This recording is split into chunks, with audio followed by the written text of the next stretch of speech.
All right. Welcome back. Guards Talk episode 2.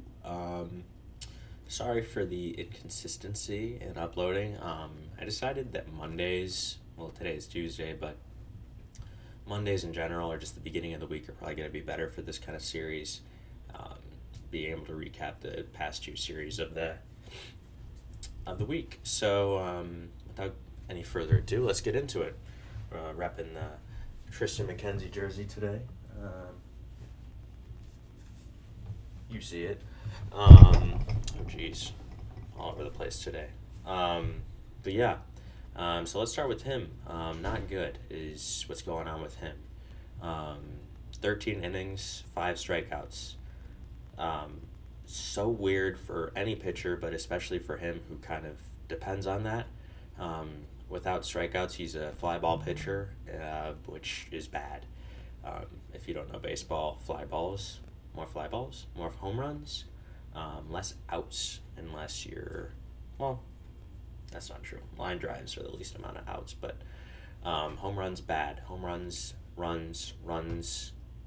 you need those to win games. And he's also walking people like crazy, absolutely no command. It's velocity is down. Um, it's got to be his elbow's got to be bothering him.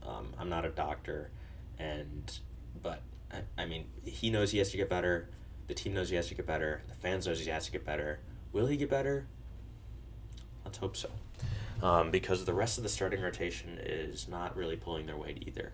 Shane Bieber went down since the last episode I posted, which is a huge blow. He was by far the best looking starter this year. Went 6 innings both starts, which is better than most can say. Logan Allen giving up BP to the White Sox, 5 runs in the first inning, sucks. Against the Yankees too. I mean, he gave up 4 runs. Low key, a little misleading because he threw the worst pitch I've ever seen in my entire life to Aaron Judge on a 3-1 count, and it went 470 feet. Um, but actually, I think that's the game they won though. So I don't know. It's not really Logan Allen's doing, but um, Tanner Bybee, his last start, pull that up. Um, and then I mean Cookie, just really not. He's been fine, but he's just not giving you innings that you need. Because the bullpen has been great, but they're not gonna be able to keep this up over a whole year. I mean, the guys are great, but all their ERAs are like below 2, and that is just one not sustainable, even without the innings they're pitching. But their arms are just gonna deteriorate. I mean, and they just a bullpen should not be pitching this much. If I remember correctly, the Guardians starting pitching this year has thrown the least percentage of innings for all teams. Like their relievers are doing the most work out of any team in the league. Um, but like two pitchers have thrown over 7 innings and not allowed a run. Hunter Gaddis and Cade Smith. Tim Herron's thrown 8 2/3 innings, allowed 1 earned run on 2 hits. The bullpen as a group have allowed 1 home run. Um, just really phenomenal stuff from the pen in the late innings, and allows this resilient group to be able to fight back when the other team's not gaining any insurance runs. That's huge. Um, but Tanner Bybee, that's what I was looking for.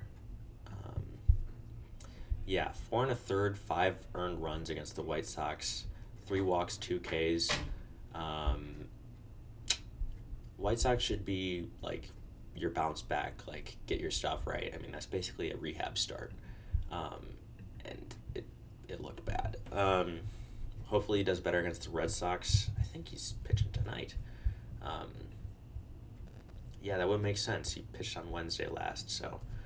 Um, but yeah, I think that's enough for pitching.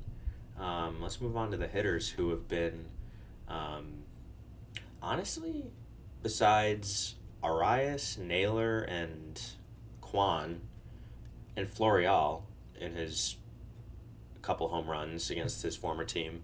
Other than that, not too amazing either. They've just been able to win the close games. I mean, well, they got smacked around by the Yankees on Saturday, and then both games of the doubleheader, neither one really competitive whatsoever. Um, but then, I mean, you look at Sunday against the Yankees, I mean, they were down 4-0, Jose 2-run home run. Um, what's his face? What's his face? Arias, didn't he? Arias went yard. And then Naylor with RBI single. I mean, Naylor's slash line this past week since my last video, 407 average, 529 OBP, 815 slugging. Uh, Arias has been even better. 14 plate appearances, admittedly. 462 average, 1,000 slugging. He was smacking the ball against the Red Sox yesterday in the morning.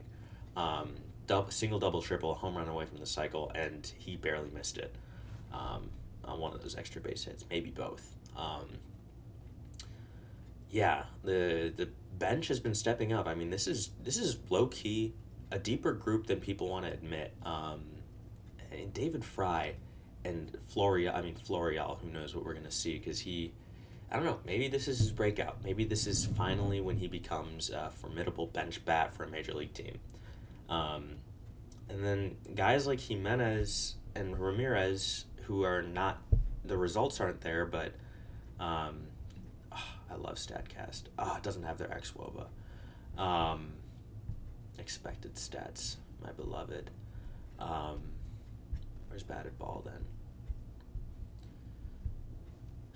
Just trying to find some way to defend them. But yeah, there's not much soft contact, which is good. I don't know. I mean, the thing is with them, also, there have been a lot of cold weather games. I feel like some of their... Jose always starts slow. And then Jimenez, I mean, it's 1 week. I mean, his stats on the year, he still has a 126 WRC plus on the year.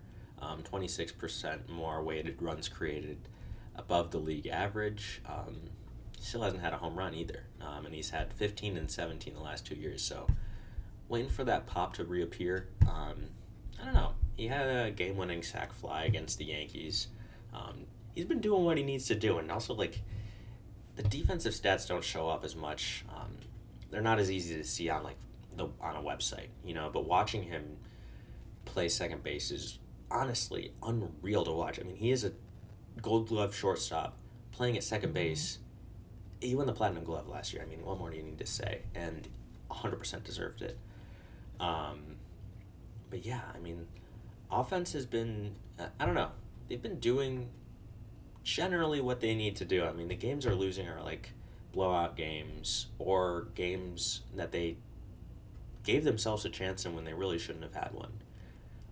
So yeah, pretty good. I mean, this past week they went 3-3 against a bad team and a good team. So I'd say that balances out. And then they won yesterday on Patriots Day in Boston. So hopefully they can go ahead and just get at least, well, they better not lose the next 3 games. Split that, if not win the 4-game series. So we'll be talking about that next episode, of course. And hopefully the 3rd episode has just as positive a tone as the first 2. I guess this one was slightly less positive, but I don't know, they got off to a really good start to the year. So they're still 11-5, still winning the division, leading the division. But yeah, not too much to complain about early with the Guardians. So yeah, this is Guards Talk Week 2, signing off. So see you guys next time.